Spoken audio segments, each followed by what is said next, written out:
हर हर महादेव। दोस्तों, आप सबका हमारे YouTube चैनल लड्डू दीवानी पर बहुत बहुत स्वागत है। आज हम सुनेंगे शिव पुराण का 12वां अध्याय। नारद जी बोले, ब्रह्मा प्रजापति, आप धन्य हैं क्योंकि आपकी बुद्धि भगवान शिव में लगी हुई है।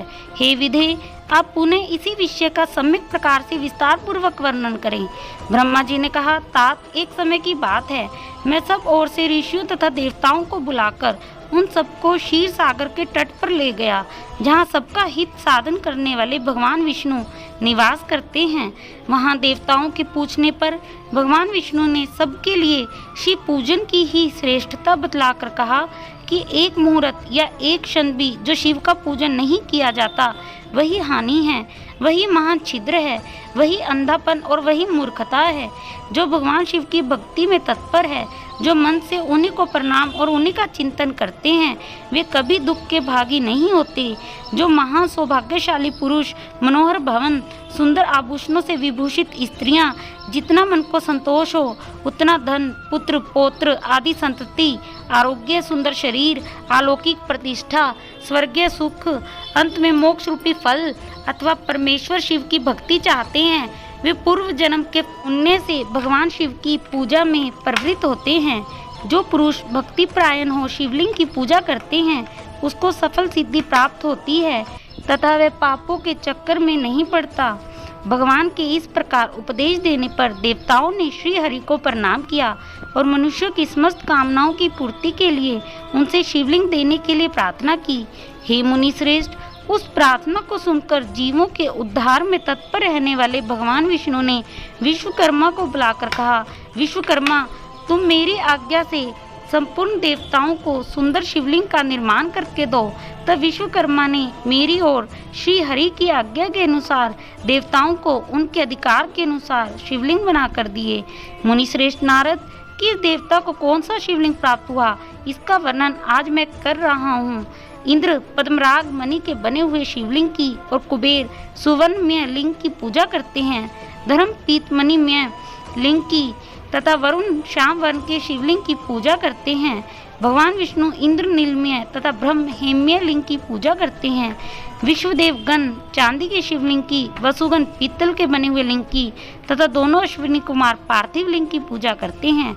लक्ष्मी देवी स्फटिकमय लिंग की, आदित्यगण ताम्रमय लिंग की, राजा सोम मोती के बने हुए लिंग की, अग्निदेव वज्र के लिंग की उपासना करते हैं। श्रेष्ठ ब्राह्मण और उनकी पत्नियां और मिट्टी के बने शिवलिंग का, मयासुर चंदन निर्मित शिवलिंग का, नागगण मूंग के बने हुए शिवलिंग का आदरपूर्वक पूजन करते हैं। देवी मक्खन के बने हुए शिवलिंग का, योगीजन भस्ममय लिंग की, यक्षगण दधि निर्मित लिंग की, छाया देवी आटे से बने हुए लिंग की, ब्रह्मा पत्नी रत्नमय शिवलिंग की निश्चित पूर्वक पूजा करती है। भानासुर पारद या पार्थिव लिंग की पूजा करता है। दूसरे लोग भी ऐसा ही करते हैं। ऐसे ऐसे शिवलिंग बनाकर विश्वकर्मा ने विभिन्न लोगों को दिए तथा वे सब देवता और ऋषि उन लिंगों की पूजा करते हैं। भगवान विष्णु ने इस तरह देवताओं को उनके हित की कामना से शिवलिंग देकर उनसे और मुझ ब्रह्मा से पिनाकधारी महादेव के पूजन की विधि भी बताई। पूजन विधि संबंधी उनके वचनों को सुनकर देव शिरोमणियों सहित मैं ब्रह्मा हृदय में हर्ष लिए अपने धाम आ गया। मुने, वहां आकर मैंने समस्त देवताओं और ऋषियों को शिव पूजा की उत्तम विधि बताई, जो संपूर्ण अभिष्ट वस्तुओं को देने वाली है। उस समय मुझ ब्रह्मा ने कहा, देवताओं सहित समस्त ऋषियों, तुम प्रेम प्रायण होकर सुनो। मैं प्रसन्नता पूर्वक तुमसे शिव पूजन की उस विधि का वर्णन करता हूँ जो भोग और मोक्ष देने वाली है। देवताओं और मुनीश्वरों, समस्त जंतुओं में मनुष्य जन्म प्राप्त करना प्राय दुर्लभ है। उनमें भी उत्तम कुल में जन्म हो तो और भी दुर्लभ है।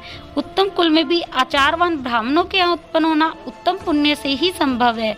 यदि वैसा जन्म सुलभ हो जाए तो भगवान शिव के संतोष के लिए उत्तम कर्म का अनुष्ठान करे, जो अपने वर्ण और आश्रम के लिए शास्त्रों द्वारा प्रतिपादित है।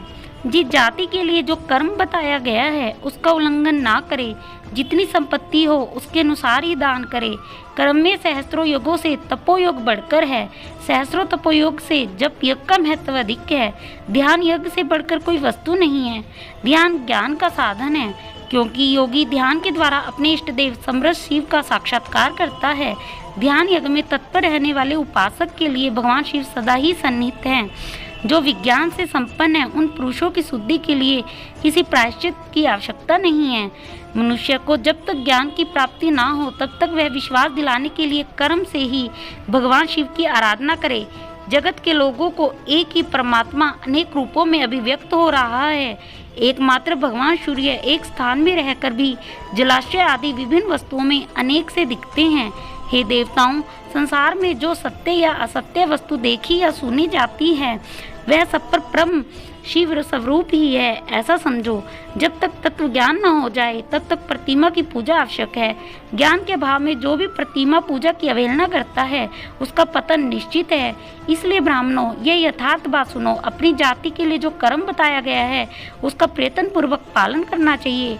जहाँ जहाँ यथावत भक्ति हो उस आराध्य देव का पूजन अवश्य करना चाहिए, क्योंकि पूजन और दान आदि के बिना पातक दूर नहीं होते।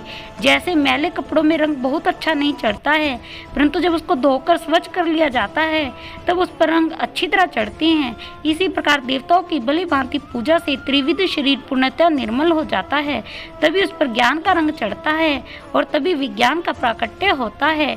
जब विज्ञान हो जाता है तब भेदभाव की निवृत्ति हो जाती है।